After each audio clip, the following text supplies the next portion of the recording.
Buenos días, amigos televidentes, bienvenidos a Pulso Político. Soy Carlos Rabascal y estamos grabando 28 de junio, programa que se transmitirá el domingo 30 de junio.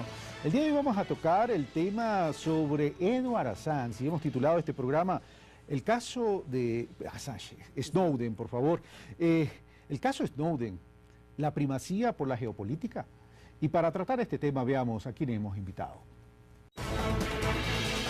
Francisco Carrión Mena, doctor en Ciencias Internacionales por la Universidad Central del Ecuador. Fue embajador de carrera del Servicio Exterior del Ecuador desde 1996 al 2010. Fue ministro de Relaciones Exteriores, embajador del Ecuador en España y representante del Ecuador ante las Naciones Unidas. Es profesor investigador de la Facultad Latinoamericana de Ciencias Sociales. Michel Eddy, doctor en jurisprudencia de la Pontificia Universidad Católica del Ecuador. Tiene estudios complementarios en relaciones internacionales y política comparada. Es máster en Derecho Europeo e Internacional de la Universidad Católica de Lovaina. Coordinador del Centro de Estudios Internacionales de la Universidad Andina Simón Bolívar. Juan Paz y Miño, doctor en Historia, miembro de número de la Academia Nacional de Historia del Ecuador, vicepresidente de la Asociación de Historiadores de América Latina y el Caribe, profesor de la Pontificia Universidad Católica del Ecuador.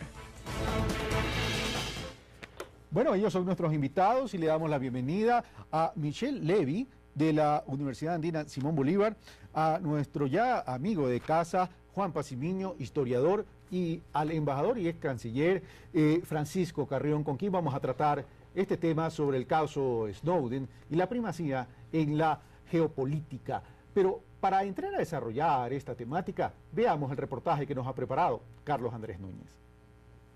Nuevamente, el Ecuador está ante la mirada del mundo, luego que el ex analista de la Central de Inteligencia estadounidense, Edward Snowden, pidiera asilo político al gobierno ecuatoriano tras revelar una operación de espionaje informático por parte del gobierno de su país a través del Internet, utilizando redes sociales, correos electrónicos y números de teléfono celular. Sin embargo, los analistas coinciden en que detrás de esto existe un tema de fondo. Hay una tensión de derechos entre la protección de derechos básicos, derechos humanos básicos como la intimidad, y por otro lado el tema de la seguridad del Estado, de la seguridad nacional, que es lo que invoca a los Estados Unidos. El principal investigador de los Estados Unidos en esta temática, el famoso filósofo y semiólogo Noam Chomsky, ha indicado que después de Watergate, el caso que nos ocupa es el caso más importante en la historia del siglo XX y XXI de los Estados Unidos de Norteamérica, porque permite develar por primera vez algo que parecía ciencia ficción, y es que en tiempo real 1.600 millones de informaciones por minuto de computadoras y de celulares estén siendo procesadas por un país determinado. En tanto, frente a este pedido de asilo, según los especialistas, el Ecuador tiene todo el derecho de actuar con independencia y soberanía. Hace apenas un año atrás, el Ecuador en Ginebra fue reconocido, nada más y nada menos que por la Comunidad de Naciones del Mundo, en el examen periódico universal de la ONU, precisamente por llevar el liderazgo legislativo y de política pública de derechos humanos en diversos ámbitos. La Cancillería ecuatoriana ha tenido un discurso claramente orientado a desligarse de los intereses norteamericanos, desligarse de los Estados Unidos en términos generales, y virar la mirada hacia otros países con los que tradicionalmente no se ha tenido mayor acercamiento. Eso, visto así, la política exterior ecuatoriana es plenamente coherente. Y es que los avances logrados en la región en los últimos años llaman la atención. Las cosas se viraron en el mundo. Hoy el centro de interés mundial, para cualquier analista serio, saben que el Ecuador y todo el orbe sur hoy son los centros de interés mundial por el avance que tienen en temas que antes no se tocaban: refugio, asilo, derechos económicos y sociales, informática, software libre, etc. Pero pese a esto, hay quienes dicen que podría existir ambigüedad en el discurso del gobierno. Y hay una diferencia entre lo que puede generar beneficio al gobierno y puede generar beneficio al país. Al gobierno como tal, sí, más aún ahora en una época en que vivimos de una tensión muy fuerte al interior del país, entre quienes defienden la ley orgánica de la comunicación y la gente que está en contra, y las repercusiones que esto tiene en el entorno internacional. Me parece que una decisión de este tipo trata de proyectar una imagen hacia el exterior de un país con plena vigencia de la democracia y de las libertades. Entonces sí, yo creo que hay que separar los intereses del gobierno como tal, que me parece se afianzan con una decisión de este tipo, respecto a una decisión más pragmática en beneficio del país, donde a mí me quedan dudas de que así sea. Tomando en cuenta precisamente que el Ecuador tiene una de las constituciones más actualizadas del mundo y que reconoce temas como la ciudadanía universal, los derechos de la naturaleza y otros temas. Mientras que en el mundo actual, las guerras parecerían que se pelean en la dimensión informática, aún más allá de la mediática, dibujando lo que podría llamarse un nuevo paradigma del ejercicio del poder. Carlos Andrés Núñez, Pulso Político. Gracias, Carlos Andrés Núñez. Bueno, comenzamos con el desarrollo entonces de este tema en la mesa de Pulso Político y comienzo con el señor embajador y ex canciller de la República del Ecuador, Francisco Carrión. Hemos titulado este tema del caso de Edward Snowden, como lo dije al principio, si estamos frente a un juego o a una lucha por la primacía de la geopolítica. Si bien el asilo político formalmente ha sido pedido al Ecuador, el señor Snowden ha estado en China, ha pasado en Rusia y de acuerdo a las propias declaraciones del presidente Putin, se encuentra en el aeropuerto, en uno de los aeropuertos de Rusia, de tránsito. En ese sentido, lo que ha revelado el señor Snowden tiene que ver con temas de seguridad. Uno de nuestros invitados en el reportaje dice, estamos frente a un problema de derechos humanos y un tema de seguridad. Francisco Carrión, ¿estamos de nuevo en una época de Guerra Fría? ¿O alguna vez salimos de la Guerra Fría? Sí, yo creo que salimos de la Guerra Fría y no estamos en esa situación de ninguna manera. Yo creo que es un caso coyuntural que lo que demuestra es que estamos en una etapa totalmente diferente a la de la mitad del siglo pasado en adelante, en la medida en que la globalización, y no la globalización solamente financiera, económica, en fin, sino esta globalización tecnológica hace que se produzcan este tipo de situaciones donde un analista, o pongamos en palabras simples, un agente espía de la Agencia de Seguridad Nacional de Estados Unidos, resuelve, probablemente por motivos de conciencia, denunciar la comisión de un delito a su juicio que afecta no solamente a Estados Unidos. Y en eso hay que tener claro, probablemente todo el esquema que conduce a esta injerencia en la privacidad de los ciudadanos estadounidenses para efectos de proteger la seguridad como resultado de los atentados terroristas y la vida de tensión y presión que viven en ese país, pero que en este caso se expande a todos los ciudadanos del planeta, ha llevado a que esta situación nos importe a todos los ciudadanos del mundo. A través de la denuncia de esta comisión de un delito, porque el delito es un delito, para llamarlo de alguna manera, transnacional. Las plataformas como Yahoo, Google y todas las demás que existen, Twitter, Facebook, en fin, todas ellas, que son de nacionalidad estadounidense y cuyas sedes principales están en Estados Unidos, permiten que las informaciones que entre nosotros cuatro cruzamos en el Ecuador sobre temas absolutamente banales están siendo almacenadas, si se quiere, o por lo menos conocidas en Estados Unidos. ¿Qué interés tiene para Estados Unidos lo que entre nosotros podamos, en términos de nuestra privacidad, comunicarnos, consultarnos, en fin? Es una violación a nuestros derechos. Es decir, en ese sentido yo creo que el análisis debe empezar por una contextualización del mundo en el que vivimos. Y esa contextualización es esta globalización en términos del conocimiento, de la información. Y ahí es donde aparece el señor Snowden haciendo desde Hong Kong. Y yo creo que finalmente este terminará siendo un caso de estudio académico, ¿ya? Porque tenemos por un lado que el señor Snowden es un agente, un contratista de la Agencia de Seguridad de Estados Unidos que vivía en Hawái, resuelve irse a Hong Kong. En Hong Kong, territorio autónomo, sujeto a la soberanía de Pekín, de China por supuesto, pero autónomo, sale de ahí con no sabemos qué tipo de documento, un salvoconducto, el señor Assange acaba de decir hace unos días que ha salido en condición de refugiado, cosa absolutamente inexacta, pero lo cierto es que viaja a Moscú. Desde Moscú se supone que presenta una solicitud de asilo a Ecuador, estando en una situación que finalmente, luego de varios días, se disipó, de que no se sabía dónde se encontraba, encontrándose en una situación peculiar, por decirlo de alguna manera, donde esta ficción jurídica anunciada por el propio jefe de Estado ruso, el señor Putin, en el sentido de que no ha pasado la frontera rusa y que se encuentra en la zona de tránsito del aeropuerto de Moscú, y buscando ahora ir, inicialmente se habló de que iría a Cuba y luego a Ecuador, y Estados Unidos haciendo sus gestiones, por un lado para pedir que sea extraditado, y antes de extraditado, revocado su pasaporte. Es decir, están todos los ingredientes para que la situación sea tremendamente conflictiva.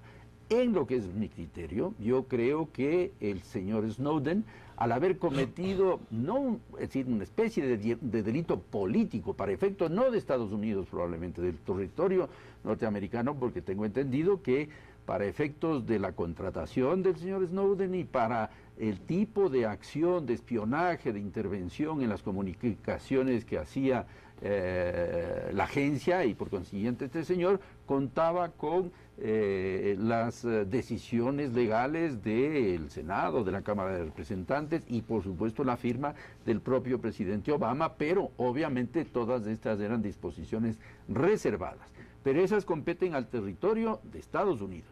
El momento en que ese delito trasciende fronteras y nos afecta a todos los demás ciudadanos del planeta, Ecuador, yo creo que legítimamente se ve afectado en la medida en que tiene la obligación también de proteger a sus ciudadanos. Y si hay una denuncia de la comisión de un delito que a mi juicio es político, probablemente no en Estados Unidos, en el territorio, en la jurisdicción de Estados Unidos, pero sí en el resto del mundo, y el segundo requisito para la concesión del asilo es el de que su vida o su integridad física corra real e inminente peligro, yo creo que la situación está dada. Pero ahora se presenta una nueva, y por eso es que lo que podemos estar conversando hoy día viernes al domingo pueden cambiar algunas cosas. Tenemos una situación absolutamente peculiar, que es que el señor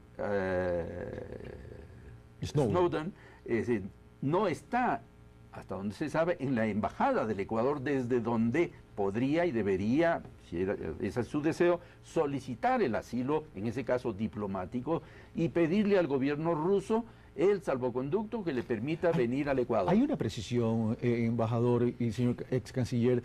¿Significaría eso, esto entonces, de acuerdo a lo que usted está diciendo, que la solicitud no se puede validar todavía por el hecho de que el señor Snowden no está ni en territorio ecuatoriano ni en una legación ecuatoriana? Sí, técnicamente es así. Técnicamente el propio canciller Patiño ha anunciado que ha recibido esa solicitud, pero técnicamente él está en una especie de limbo, aunque esa es una ficción, porque finalmente está en territorio ruso. Por más que haya esta ficción de que no ha pasado la frontera, que su pasaporte o su documento de viaje no ha sido sellado para pasar la frontera, pero tenemos el caso del señor Assange muy cercano, donde el señor Assange se ingresó a la sede diplomática de Ecuador. Y desde ahí Londres, solicita. Y desde ahí solicita el asilo, y el Ecuador se lo concede, y el Ecuador pide el salvoconducto, que sería ese eventualmente el caso y el procedimiento de que el señor Snowden se aloje, ingrese a la embajada del Ecuador en Moscú y desde ahí solicite, y ahí sí, este momento probablemente, yo me imagino, la Cancillería, el gobierno ecuatoriano estarán dando el procedimiento para atender este pedido que todavía, técnicamente a mi juicio, no puede ser concedido. Y ahí vienen varias preguntas, o sea, si bien se está hablando, y Julian Assange prácticamente se había transformado en vocero, que debía el gobierno callar al señor Assange, era ¿quién emitió ese salvoconducto que el presidente de la República dice no tiene validez y que hacía el carro de la embajada del Ecuador en Rusia en el aeropuerto? Son inquietudes que tenemos que ver. Pero, Juan Pacimiño, Este tema va más allá del espionaje a los ciudadanos a través de las redes sociales. Yo creo que son varios fenómenos que se superponen e integran en un solo hecho, pero hay que diferenciarlos. Una es la situación del señor Snowden, otro es el espionaje internacional, las reacciones de los Estados Unidos, la reacción del Ecuador, el ATPDA y las reacciones de los opinadores de todo tipo. Esos 6 elementos, por principio, se integran y hacen más complejo el panorama. Porque visto desde la perspectiva del señor Snowden, él ha solicitado un asilo, y como bien dice el canciller embajador, el canciller y embajador, si no está en territorio ecuatoriano, difícil o en legación, difícil concederle el asilo. Pero por otra parte, hay un pedido de asilo que ha despertado expectativas mundiales. En segundo lugar, expectativas y advertencias. En segundo lugar, por eso decía, hay que diferenciar las reacciones de los Estados Unidos. Aún antes de que Ecuador decida nada, ya adelantan el criterio de que si el Ecuador da asilo, entonces tendrá una serie de sanciones. Eso es un verdadero chantaje económico y no hay otra palabra que cambie el asunto. Sobre cualquier país, una amenaza de que perderán ayudas económicas o cualquier tipo de ayuda en función de la posición que adopten, y en este caso el Ecuador es absolutamente soberano para dar o para no dar el asilo. Si es que eso se va a ver afectado con esta presión, entonces es lógico que exista el tercer fenómeno, la reacción del Ecuador, que tendrá una serie de repercusiones.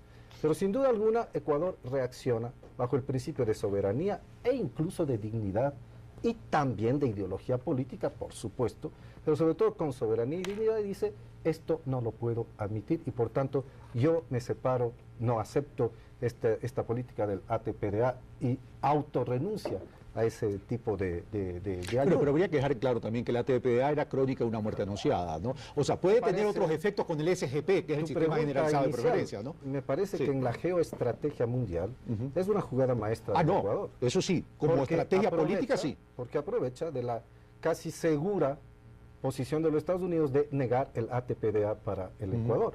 Y entonces en esas condiciones, bueno, pues la posición del Ecuador es una especie de adelanto y me parece una jugada muy bien puesta.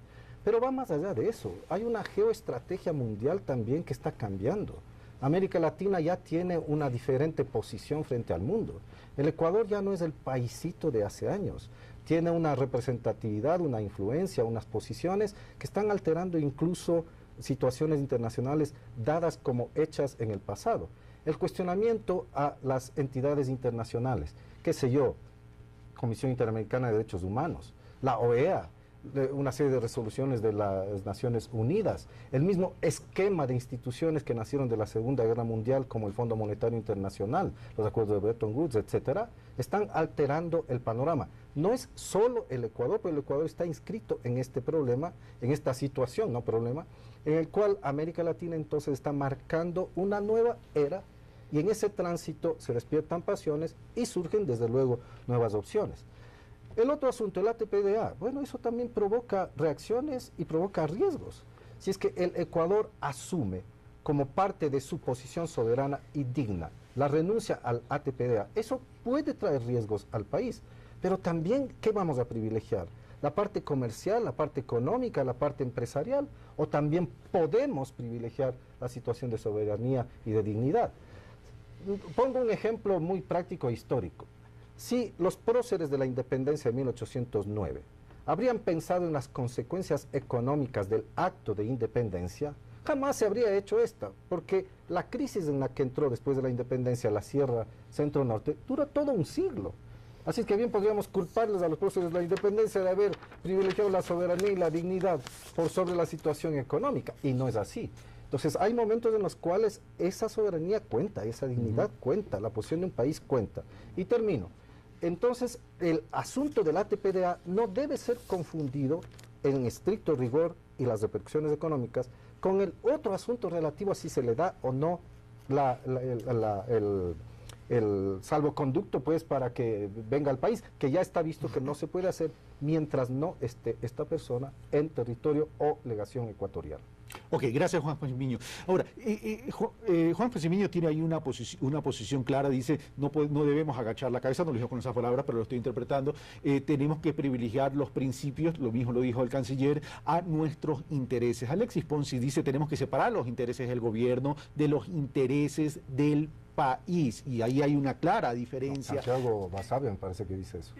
Bueno, uno de los dos, pongamos, Sí, porque no puedo repetir ahorita, pero me pareció que, bueno, uno de los dos lo dijo. El tema es el siguiente, aquí estamos hablando del ATPDA, pero no solo es el ATPDA ya estaba por vencer, más que seguro no se lo iba a renovar, de hecho era un tema que ya lo sabíamos desde mucho antes, el gobierno nacional había dicho, vamos a establecer mecanismos de compensación de 23 millones, pero los riesgos también son el sistema general de preferencias, 100 millones de dólares. Pero adicionalmente, no solo nos quedamos en los 100 millones de dólares, porque no es cuestión de números, sino que también estamos hablando de la potencialidad de un país en términos de crecimiento, pero por otro lado, estamos hablando que esto podría alterar toda la planificación de los próximos 4 años del país, con todo este tema del cambio de la matriz productiva que requiere de grandes inversiones de capitales privados y de potencias ricas a efectos de poder implementar todos estos ejes estratégicos que el gobierno mismo lo ha anunciado. Ya la reforma política el gobierno la consolidó y dijo, estos 4 años son los años de la producción.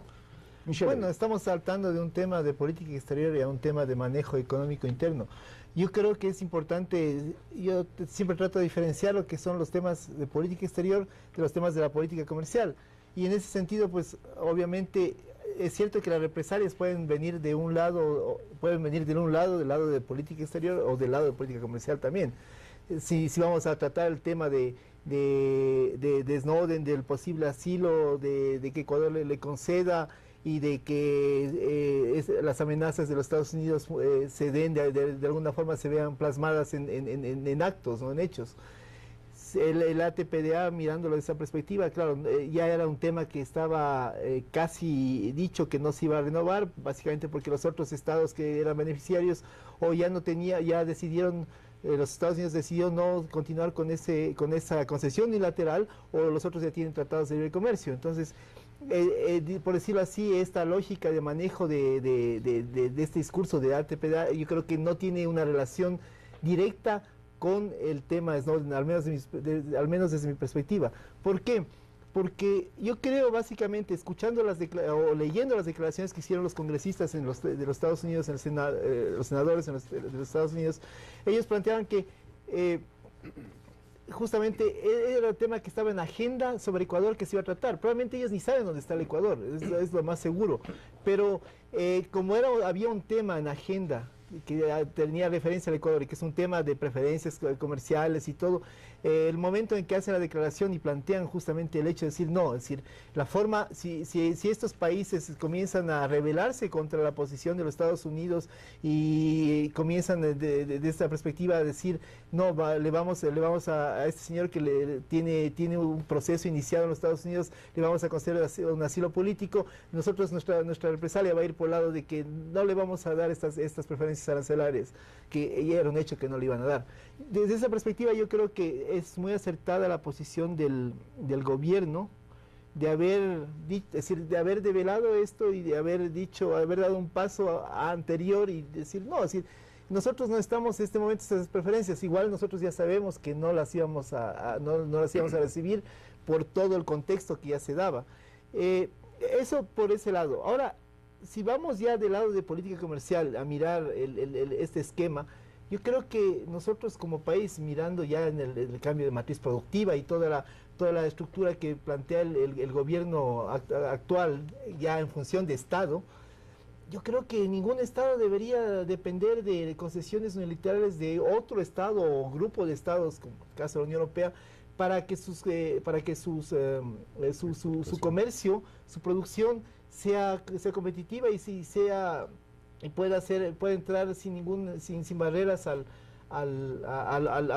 bloque o al otro Estado. Es decir, claramente hay una estructura multilateral que es la Organización Mundial de Comercio, donde se definen todos estos procesos que debería, en el deber ser de la política de comercio exterior, debería funcionar y debería permitir que los estados, así como hay el régimen del SGP, que es un régimen general, debería permitir que los estados puedan entrar y acceder a tener beneficios de acuerdo a sus asimetrías, ¿no? Entonces eso para topar pero en el otro caso, para concluir el tema de política exterior, yo creo que no me parece a mí, en ese sentido un poco difiere lo que tú planteas, Juan José, de que se pueda, es decir, de que tenga que vincularse necesariamente el tema de ATPDA o de política comercial con un caso muy claro de política exterior, como lo planteó Francisco Carrión previamente. Yo creo que este caso de política exterior tiene una lógica global diferente y un entorno y un contexto diferente, en el cual el Ecuador es un jugador que tiene un rol más bien, un rol de tercero dentro de una confrontación que implica una serie de factores que tienen mayores niveles de profundidad. O sea, al Ecuador se lo mete básicamente en la pelea es por la solicitud del asilo político. Vamos a hacer un corte y vamos a regresar y volver al tema de la política internacional. Regresamos de inmediato. Esto es Pulso Político.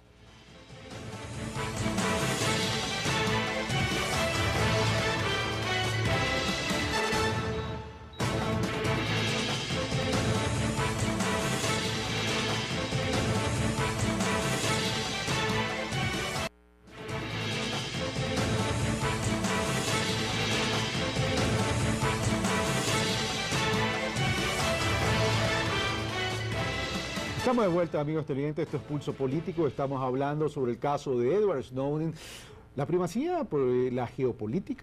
Bueno, estamos con Michelle Levy, Juan Pazmiño y Francisco Carrión analizando este tema, pero antes de iniciar o continuar con el análisis, veamos lo que opina Franklin Ramírez de la Flaxo sobre este tema.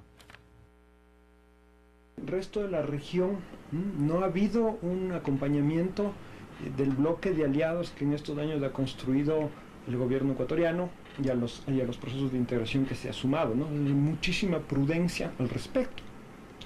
Los presidentes europeos tampoco se han pronunciado, se ve más bien una suerte de sumisión y de silencio frente a un descubrimiento que no tiene nombre. O sea, la denuncia de Snowden revela un sistema, un dispositivo global de espionaje contra estados, gobiernos, empresas y ciudadanos, ¿no? Proveniendo del país que se jacta de defender la libertad individual, la intimidad, la privacidad, ¿no? Entonces me parece que, o sea, retóricamente lo que dice el gobierno respecto a los Isaías trata de poner en un mismo nivel los dos casos, pero claramente hay una dinámica geopolítica de un poder global afincado en los Estados Unidos que no ha tenido, en este caso, la capacidad de articular a una serie de países o de procesos de integración, que se yo, ALBA, UNASUR, respecto a este caso. Entonces yo veo que hay una cierta debilidad, una cierta distancia de los demás países. Gracias, Franklin Ramírez, profesor investigador de política de la Flaxo. Bueno, Francisco Carrión, ¿qué opinión te merece lo que ha opinado Franklin Ramírez en términos que esto es un tema de geopolítica de poder global, realmente que los países que han sido despiadados no han reaccionado como se hubiera esperado en una situación particular y por otro lado no ha habido el acompañamiento de la región en este sentido con el Ecuador como ha existido en nuestro caso? Francisco Carrión. Puntualmente, el no acompañamiento de las otras grandes potencias es porque también tendrán su propia conciencia no muy clara ni muy transparente, ¿verdad? Un poco cochina. No he llegado a decir tanto, algo me queda de diplomático, pero en todo caso, bien sabemos que el Reino Unido estuvo interviniendo las comunicaciones de los jefes de Estado que se reunieron en Londres en el G8. G8, perdón, G8. Es decir, no creo que en esta situación ellos vayan a reaccionar. Lo que sí quiero es mencionar la importancia de contextualizar el momento histórico en el que este asunto se produce. Estamos en una profunda globalización en todos los ámbitos. Ya creo que lo dije, pero insisto, es indispensable tener presente esa globalización en la que vivimos. Uno. Otro que ya lo mencionó, me parece al paso, Juan, es el tema de que esta América Latina, la de hoy, la de 2013, es totalmente distinta a la de hace, vamos a poner, una generación, 25 años, 30 años, donde los Estados Unidos ejercían un poder, una injerencia, una influencia pues clarísima, inclusive a través de la fuerza. cercanos están a nosotros los recuerdos de la invasión a la República Dominicana, Panamá, Grenada, en fin, ejemplos no faltan. Ahora eso ya no es posible. América Latina tiene su propia identidad, tiene, mal o bien, con deficiencias, en fin, tenemos sistemas democráticos que rigen, una institucionalidad más fuerte, siempre con las limitaciones inevitables de un continente que se va consolidando. La opinión de Latinoamérica y sobre todo, y ahí bueno es un apasionamiento personal mío, de Sudamérica, es totalmente diferente. Ahí tenemos un liderazgo importante de Brasil, ¿verdad? Y entonces, en ese sentido, la voz de América Latina es una voz más fuerte, más reconocida. Yo hasta hace año y medio fui embajador de Ecuador en Naciones Unidas y pude constatar cómo la opinión del grupo latinoamericano era una voz necesaria y escuchada, y ya no como fue al comienzo, en el año 45, cuando se crearon las Naciones Unidas por el número de votos, sino ahora el número de votos de América Latina es muchísimo inferior, es casi la mitad de los votos del grupo africano, para poner un ejemplo, sino es ya la experiencia, la madurez alcanzada por América Latina y estas voces de autonomía, ¿ya?, que son importantes tener en cuenta cuando se presentan este tipo de casos. Voces de autonomía que a lo mejor no tienen el peso por los votos en estos organismos, pero sí tienen el peso en la ciudadanía del mundo. Pero sin duda, y en eso vamos al ámbito inclusive económico, al ámbito político, por supuesto, geopolítico, geoestratégico, de recursos naturales. Cuando hablamos de Brasil estamos hablando casi del pulmón del planeta, ¿verdad? Entonces Estados Unidos ya no pueden jugar. Hemos visto claramente cómo Brasil, el líder natural de Sudamérica, ha hecho jugadas de un actor global, inaceptable, impensable hace solamente 25 o 30 años, como fue, sin éxito, pero hizo la gestión para intervenir en resolver el problema del programa nuclear de Irán, que se supone que es un tema de exclusiva competencia de las grandes potencias europeas y estadounidenses. Entonces, en ese sentido, es fundamental tener en cuenta este cambio, donde ahora un país pequeño, como el Ecuador, que no, entiendo yo, no ha buscado, espero que ese sea el caso, no ha buscado que se produzca esta situación, reacciona como un país independiente, autónomo. Yo espero que se estén haciendo las gestiones que lleven a que el asunto se resuelva, y ahí sí un hecho que creo que es importante tener en cuenta. Yo sí creo que en este tema, que es muy delicado, estamos realmente jugando con los más importantes actores del mundo globalizado, como son los Estados Unidos, China y Rusia, ¿ya? Y ahí metidos nosotros en una situación absolutamente inusual. Me parece que debe haber un mayor tino en el manejo de la solución al problema, no en la búsqueda de encontrar el problema, sino de solventar el problema. Y para eso se necesita mucho tino, mucha prudencia y mucho silencio. Aquí no se necesita declaraciones altisonantes en uno u otro sentido, lo que se necesita es resolver el tema, porque aquí, obviamente, y yo soy un hombre de principios y creo que el Ecuador en ese sentido, lo dije hace un momento, actúa, si es que llega a conceder el asilo, en función de un principio que respete y que es tradicional en el Ecuador, y no solamente en este gobierno, sino en gobiernos anteriores, y me parece que la continuidad en esa actitud es necesaria y sana. Pero al mismo tiempo estoy convencido de que es indispensable ya que el manejo sea tinoso, que sea prudente y que sea a través de los voceros autorizados y máximos del Estado. Para el efecto, el presidente de la República, inclusive mientras menos intervenga el presidente de la República, mejor. Y, por supuesto, el canciller, pero a través no de declaraciones a cada momento, porque las circunstancias van cambiando, ahora mismo están cambiando, con declaraciones, por ejemplo, del presidente Maduro de que Venezuela estaría dispuesta a recibir al señor Snowden. Yo creo que sería perfecto y sería una gran solución para el Ecuador, ¿verdad? Pero entonces, esto manejémoslo de una manera tinosa, prudente y con silencio, porque no se trata de hacer alboroto, que es lo que ha generado precisamente las declaraciones de los senadores en Estados Unidos y la respuesta del gobierno ecuatoriano, que me parece perfectamente entendible, además inteligente, puesto que, como bien se ha dicho aquí, el ATPDA estaba por culminar y no había siquiera opciones de que esto fuera renovado. El Ecuador se adelanta, pues, y dice, Es más, es un asunto que ni siquiera el Ecuador podría decir yo ya no quiero más de sus favores, porque es una cuestión unilateral. Estados Unidos concede. El Ecuador podía hacer o no hacer ninguna declaración. Pero desde la lógica política es una estrategia que lo posiciona al Ecuador en esa Liga Mayor.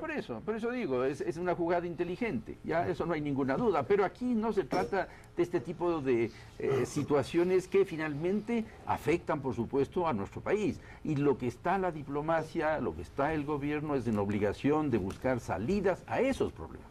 Y la salida de esos problemas, insisto, es a través de la cautela, de la prudencia, del tino y, por favor, que el señor Assange respete la hospitalidad que el gobierno ecuatoriano le ha dado, que por lo demás, lo he dicho aquí, lo he dicho en otras ocasiones, públicamente lo reitero, yo coincido con la decisión del gobierno ecuatoriano de concederle el asilo diplomático al señor Assange, porque efectivamente era, al igual que en este caso, un perseguido político cuya vida corre riesgo.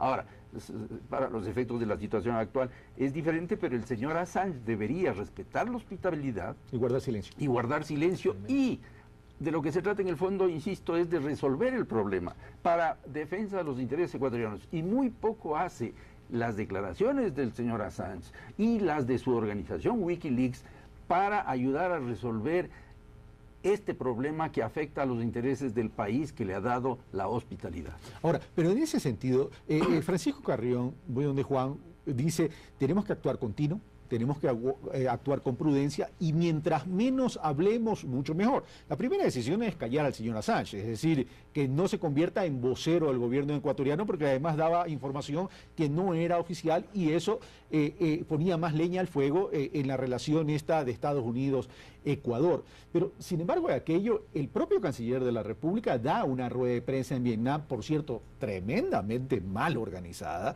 Esa rueda de prensa no fue inapropiada, no fue inoportuna, porque más allá de la lectura de la carta de solicitud de asilo del señor Snowden, ahí no se emitieron juicios de valor y no nos metimos ahí en problemas y no prendimos más o calentamos más la relación. Lo que sucede es que debemos partir de una concepción muy clara para el Ecuador, para nosotros, todos los ciudadanos. El Ecuador no ha generado este problema. Eso está claro. El Ecuador es víctima, por ponerlo en esas palabras, de una situación histórica inédita. Porque es una situación histórica, además, inédita. No hemos tenido a lo largo de la historia otro tipo de confrontaciones similares a esta. Por ejemplo, el gobierno de Rodrigo Borja tuvo que expulsar al embajador norteamericano por declaraciones políticas. El nacionalismo revolucionario, cuando hizo la nacionalización literalmente del petróleo, confrontó con los Estados Unidos en materia petrolera, pero ellos también tenían por debajo de la mesa su posibilidad de hábilmente manejar la venta de armas. Recordando la guerra del atún, Velasco Ibarra capturó varios navíos norteamericanos que pescaban en el área de 200 millas. Pensemos en Carlos Julio Arosemena, 1963, derrocado por acciones directas de la CIA en el Ecuador, denunciadas por un ex agente de la misma entidad, en un libro famoso, Inside the Company, de Philip Agee. Bueno, es una situación inédita. Y en esas condiciones, las circunstancias han venido cambiando no solo de día a día, sino de horas en horas. ¿Quién iba a esperar que el día de ayer se haga una declaración por parte del gobierno ecuatoriano de renuncia al ATPDA e incluso con una especie de posicionamiento sorpresivo, ofrecer a los Estados Unidos los 23 millones para que hagan capacitación en derechos humanos? Yo creo que nadie se lo esperaba, una posición de ese sentido. En este proceso, las palabras están de más, probablemente de Assange. Probablemente en este proceso de geoestrategias como ajedrez, en algún momento el canciller, la Cancillería, tenga que revisar cuentas de lo que está haciendo. Pero en este mismo proceso, los Estados Unidos también tiene que medir sus condiciones. Eso es evidente. Y tiene que repensar el tema de la política exterior de Estados Unidos, así como Ecuador. Pero voy a lo siguiente. A ver, la rueda de prensa del gobierno, ya como vocería oficial en el Ecuador, sobre el tema de renunciar a la ATPDA, ofrecer los 23 millones como para capacitar en derechos humanos a los Estados Unidos, eso es un juego estratégico. Sí. Pero vamos al tema de la rueda de prensa de Vietnam. Mientras más palabras que no guarden o no estén al amparo de una estrategia le quita espacio, maniobrabilidad al Ecuador. Es probable, no me atrevería a juzgarlas tan directamente, si son buenas o si son malas, pero el asunto de fondo es que el Ecuador tiene que diferenciar muy bien la situación del señor Assange, que no es el problema central en este asunto, de la situación que queda en el ATPDA, con la probable situación que queda en el sistema general de preferencias y naturalmente con esta incursión sobre nuestros ciudadanos y nuestro país de un sistema de espionaje internacional que vale cuestionarlo mundialmente. Es muy probable que en las Naciones Unidas deberíamos tratar un tema que fije límites éticos, políticos, diplomáticos a las estrategias mundiales de seguridad a fin de preservar también las libertades y los derechos ciudadanos de todo el mundo. Porque aquí lo que se ha cometido también es un asunto que debemos pensarlo muy seriamente. Se ha afectado libertades y derechos de los ciudadanos del mundo, incluido el Ecuador, con un sistema de espionaje justificado en función de una seguridad nacional norteamericana, que me parece que en mucho sigue ese ritmo de la vieja Guerra Fría. Si bien ha terminado esta, pero sigue el impulso de esa vieja Guerra Fría, de que la seguridad de los Estados Unidos depende a su vez de la seguridad de Occidente y de la seguridad mundial a efectos de preservar sus condiciones de desarrollo capitalista, porque eso es lo que están defendiendo. Pero eso vamos, mientras haya todos estos sistemas de seguridad y todos esos sistemas de inteligencia en que los unos quieren espiar para ver lo que están haciendo los otros y los otros espían a Estados Unidos para ver qué está haciendo Estados Unidos, aquí hay un juego de la geopolítica, es decir, quiero mantener la hegemonía política mundial, ya sea en lo económico, ya sea en lo militar, ya sea en lo político, pero eso es una realidad. Y la realidad es que tenemos un país que no quiere ceder un espacio y que se autodenomina el custodio del mundo, como el caso de los Estados Unidos. Michel. Bueno, Estados Unidos yo creo que está en una crisis de política exterior muy fuerte. Mi punto ahí es justamente que esa crisis es provocada dentro de los Estados Unidos en sí misma. ¿Por qué? Hay fuerzas que plantean justamente mantener esas estructuras que las han tenido desde comienzos o desde mediados del siglo XX. Y son fuerzas que están muy alineadas con el uso del poder.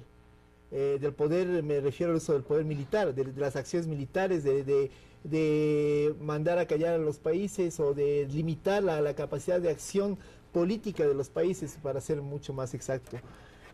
Política e incluso económica en algunos aspectos, se puede hilar más fino. Y por otro lado hay una estructura que es mucho más amiga de buscar mecanismos de negociación que le permitan a los Estados Unidos generar un tipo más de alianzas en función de puntos de vista comunes, que en función de temor. Me refiero básicamente a la lógica del Departamento de Estado, que maneja la diplomacia, y a la lógica del Departamento de Guerra y de los sistemas de seguridad, que manejan otra visión. Entonces, yo creo que esas dos visiones se confrontan, se contraponen en la estructura de los Estados Unidos, y están forzando justamente a que el país tenga una política exterior errática. Me refiero a Estados Unidos.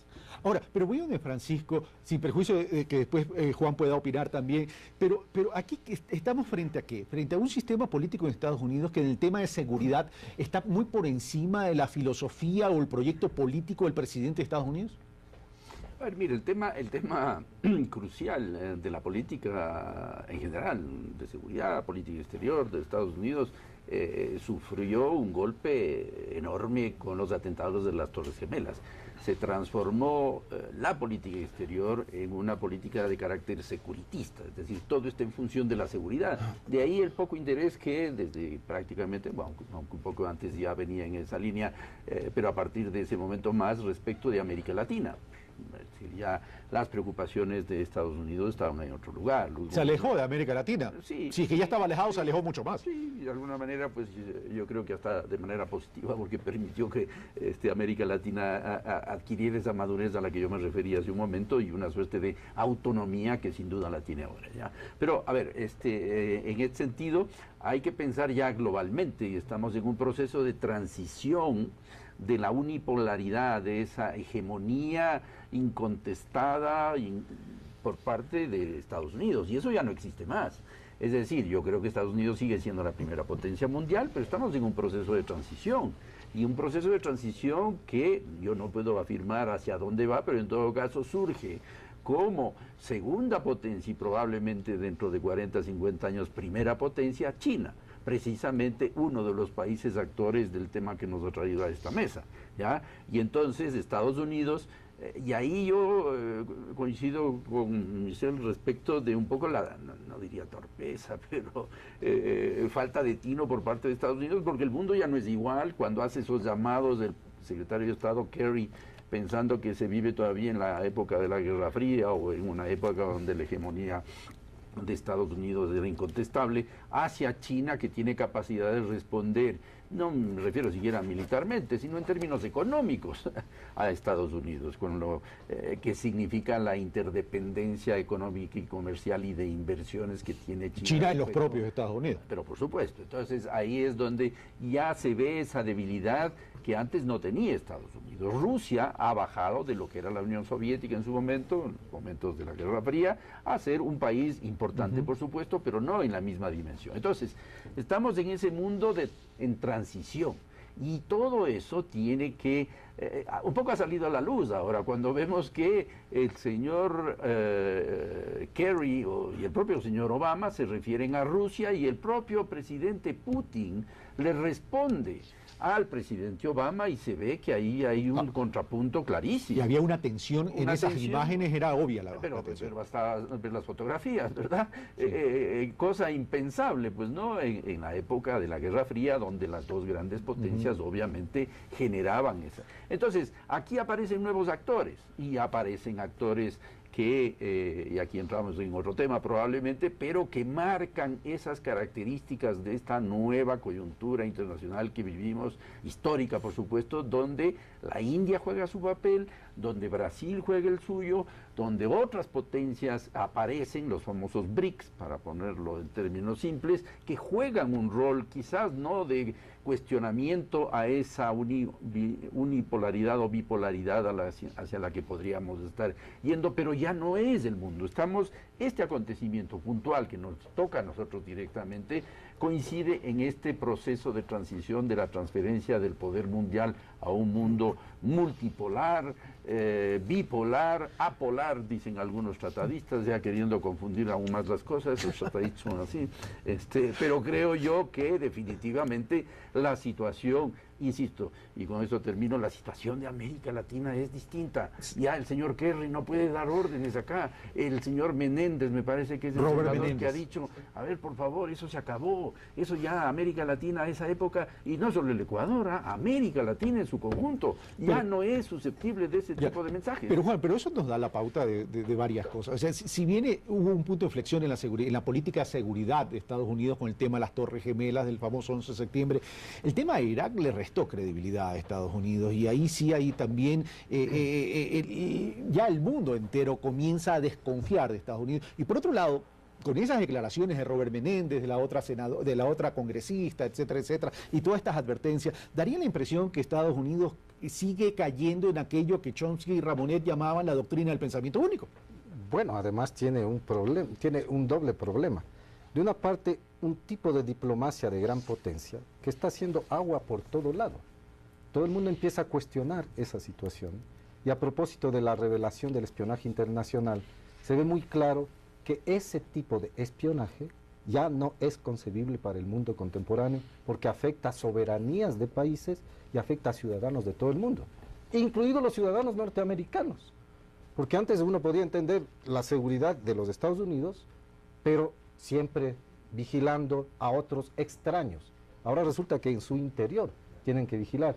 y también hace aguas internamente. El caso de Assange, el caso de Snowden, está demostrando que surgen americanos mismos que sienten la necesidad de denunciar ese tipo de diplomacia. El propio soldado Manning, ¿no? Eso, uno. Y dos, el sistema de seguridad que tiene.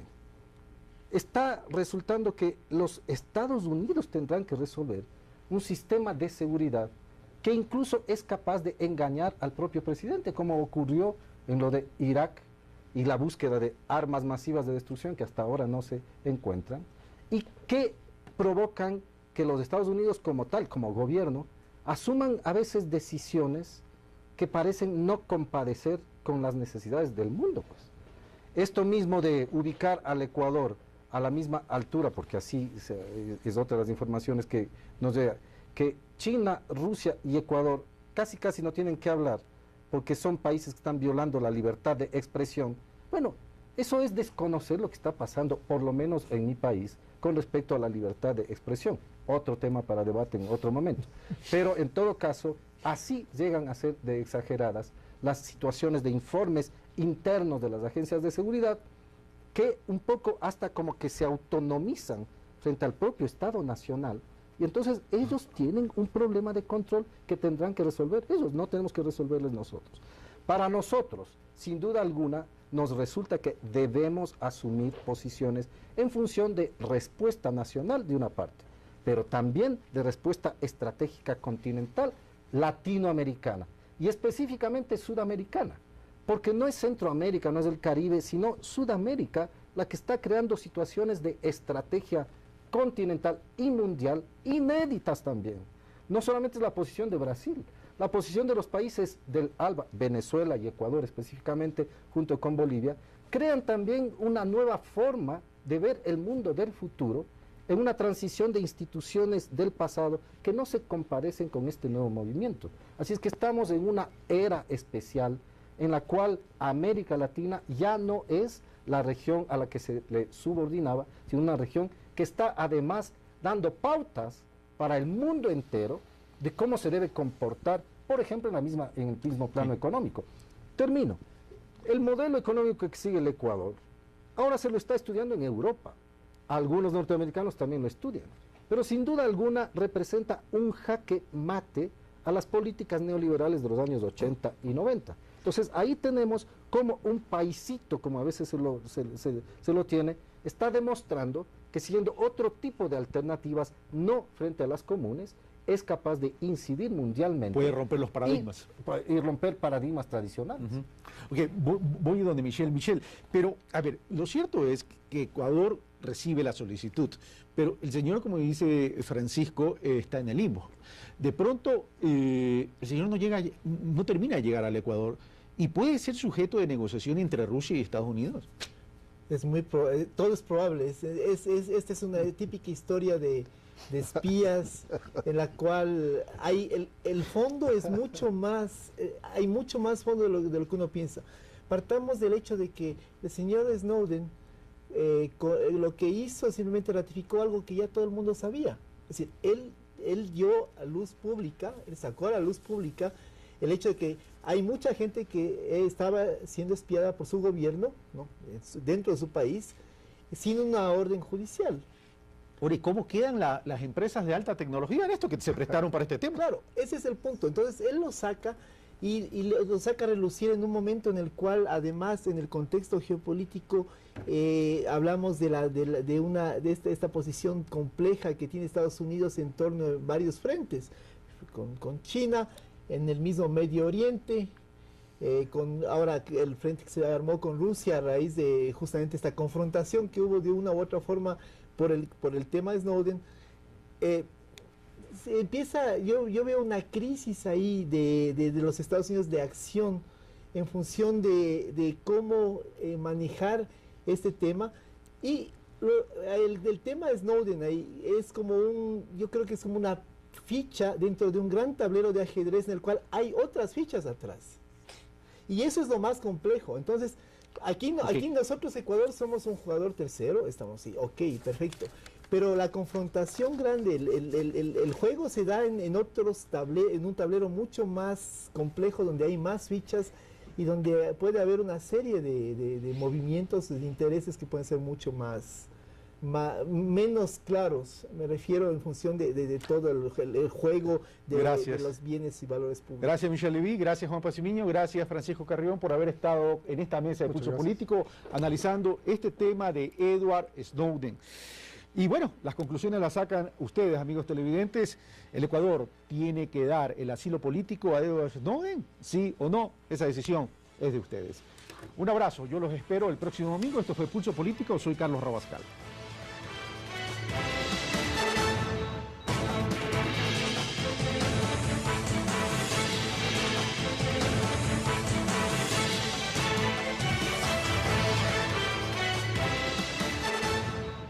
Celulares estén siendo procesadas por un país determinado. En tanto, frente a este pedido de asilo, según los especialistas, el Ecuador tiene todo el derecho de actuar con independencia y soberanía. Hace apenas un año atrás, el Ecuador en Ginebra fue reconocido nada más y nada menos que por la Comunidad de Naciones del Mundo en el examen periódico universal de la ONU, precisamente por llevar el liderazgo legislativo y de política pública de derechos humanos en diversos ámbitos. La Cancillería ecuatoriana ha tenido un discurso claramente orientado a desligarse de los intereses norteamericanos, desligarse de los Estados Unidos en términos generales y virar la mirada hacia otros países con los que tradicionalmente no se ha tenido mayor acercamiento. Eso, visto así, la política exterior ecuatoriana es plenamente coherente. Y es que los avances logrados en la región en los últimos años llaman la atención. Las cosas se viraron en el mundo. Hoy el centro de interés mundial, para cualquier analista serio, saben que la mirada del mundo, luego que el ex analista de la Central de Inteligencia estadounidense, Edward Snowden, pidiera asilo político al gobierno ecuatoriano tras revelar una operación de espionaje informático por parte del gobierno de su país a través del Internet, utilizando redes sociales, correos electrónicos y números de teléfono celular. Sin embargo, los analistas coinciden en que detrás de esto existe un tema de fondo. Hay una tensión de derechos entre la protección de derechos básicos, derechos humanos básicos como la intimidad, y por otro lado el tema de la seguridad del Estado, de la seguridad nacional, que es lo que invoca a los Estados Unidos.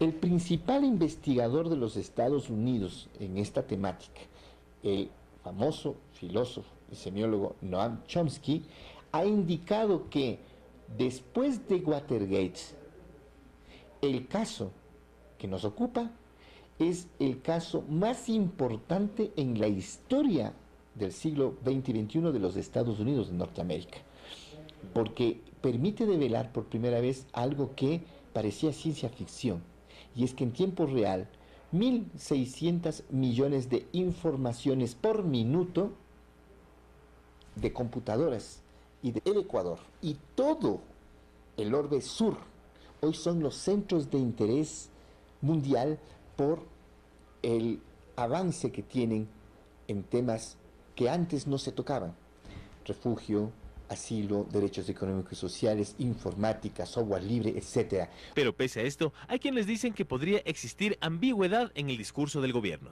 Y hay una diferencia entre lo que puede generar beneficio al gobierno y puede generar beneficio al país. Al gobierno como tal, sí, más aún ahora en una época en que vivimos de una tensión muy fuerte al interior del país, entre quienes defienden la ley orgánica de la comunicación y la gente que está en contra, y las repercusiones que esto tiene en el entorno internacional. Me parece que una decisión de este tipo trata de proyectar una imagen hacia el exterior de un país con plena vigencia de la democracia y de las libertades.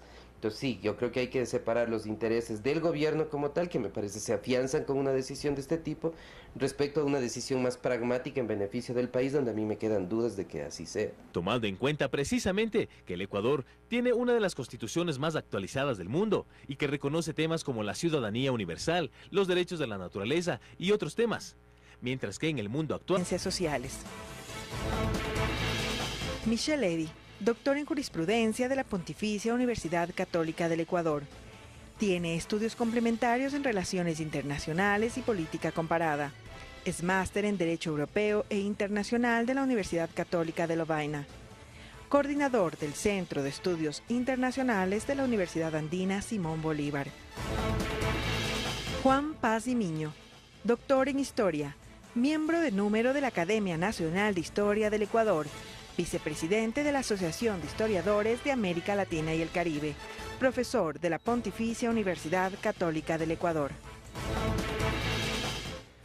Bueno, ellos son nuestros invitados y le damos la bienvenida a Michelle Levy de la Universidad Andina Simón Bolívar, a nuestro ya amigo de casa, Juan Pacimiño, historiador, y al embajador y ex canciller Francisco Carrión, con quien vamos a tratar este tema sobre el caso Snowden y la primacía en la geopolítica. Pero para entrar a desarrollar esta temática, veamos el reportaje que nos ha preparado Carlos Andrés Núñez.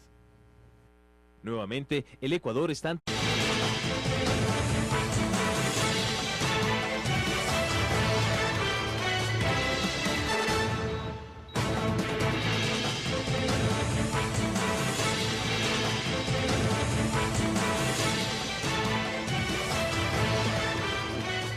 Buenos días, amigos televidentes, bienvenidos a Pulso Político. Soy Carlos Rabascal y estamos grabando 28 de junio, programa que se transmitirá el domingo 30 de junio. El día de hoy vamos a tocar el tema sobre Edward Assange y hemos titulado este programa el caso de Assange, Snowden, por favor. El caso Snowden, la primacía por la geopolítica. Y para tratar este tema veamos a quién hemos invitado. Francisco Carrión Mena, doctor en Ciencias Internacionales por la Universidad Central del Ecuador. Fue embajador de carrera del Servicio Exterior del Ecuador desde 1996 al 2010.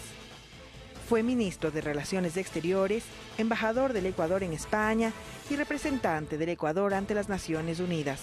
Es profesor investigador de la Facultad Latinoamericana de Ciencias